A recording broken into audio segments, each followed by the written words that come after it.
This is Father Rich. I'm here in the living room, a corner that we haven't explored before of the OLP Rectory, and we're doing our next masterpiece from the book 75 Masterpieces That Every Christian Should Know by Terry Glaspey. We're on number 41, and this is a series of paintings called The Life of Our Lord Jesus Christ by James Tissot, completed in 1896. And I'm here in front of a picture that I was given of the presentation of Jesus in the temple that made me think of the life of Christ. It was given to me because my birthday happens to fall on the feast of the presentation of Jesus on February 2nd. And so always a connection. But I always love this painting as a great depiction of the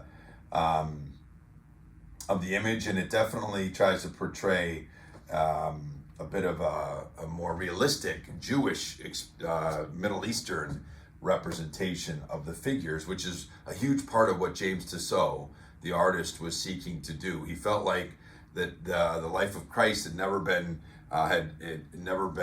created in the realism of the locations and of the look of the peoples, and so he wanted to do that. So he created 350 watercolors. It's the most complete series. It was published in 1896. Took him 10 years. He went to places like the Holy Land and Israel, but also Syria, well, Palestine at the time, and other Middle Eastern to research the places. He met with rabbis. They say that he almost lived like a monk, and some rumors were that he was a monk. He was so aesthetical and prayerful in his approach, going back to his Catholic roots, and we'll talk a little bit about that he had gotten away from that. But nonetheless, it was published. They actually went on exhibitions throughout the world, in London and Paris and even the United States, New York, and it was widely popular. And the author of our book mentions how they've kind of fallen into obscurity. They are held at the Brooklyn Museum in New York, but they don't even have them out on display regularly. They just pull them out sometimes. So they've really been lost, so to speak, in modern art understanding. But at the time, they were wildly popular. But the story of James Tissot, he was born in France, a devout Catholic family, but as a young adult, he walked away from that faith, more or less, was more a Catholic by name than conviction. And he would do a lot of, he was a bit of a playboy, they say, a bit of a womanizer. He would paint a lot of women.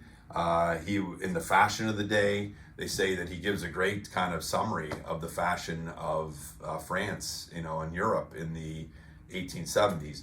But he moved to London in 1871, moved back to Paris in 1876 after his basically girlfriend died.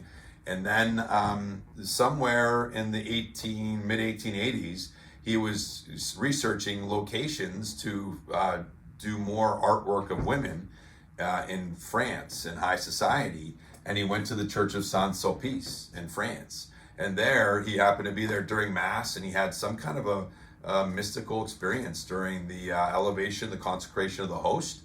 And it kind of says that he almost had an otherworldly experience and completely kind of changed his life in the sense of recommitting him to his Catholic faith. And soon after within the next 5 or 6 years, let's see, when did that happen? He would start to, it was 1885 that happened. And so he had this mystical experience. And they say that he went for a couple of days without sleeping to paint the inward voices, the ruins, showed the bloodied but luminous Jesus comforting two poor tattered souls in a rubble of a crumbling building. And he's trying to prove he died for them for their suffering, the sacrifice for their redemption. The author suggests it's a work of deep compassion and hope, and kind of sign of what was to come for Tissot.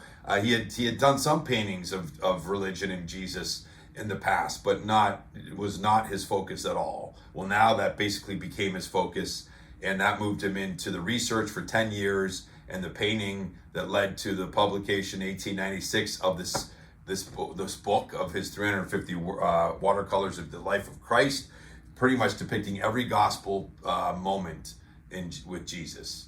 And with the realism, as if you were there. That was his goal, because he didn't see that as having happened. He then went on to start a series on the Old Testament.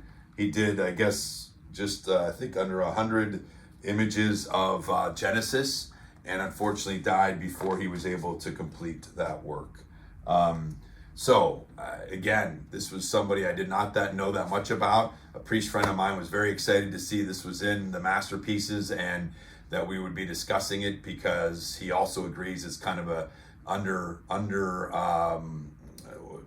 publicized or not well known series in art history that really should be known. They also mentioned that he kind of was painting during the Impressionist era in France, and he was being influenced by some of them to become an Impressionist, and he specifically chose not to go in that direction, even though that was the popular art of the time in the mid to late 1800s. So that's James Tissot, the Life of Our Lord Jesus Christ from 1896. Our next masterpiece will be The Annunciation by Henry Asawa Tanner from 1898. So hope you can join us for that. Thanks for being here today. Have a great day and God bless.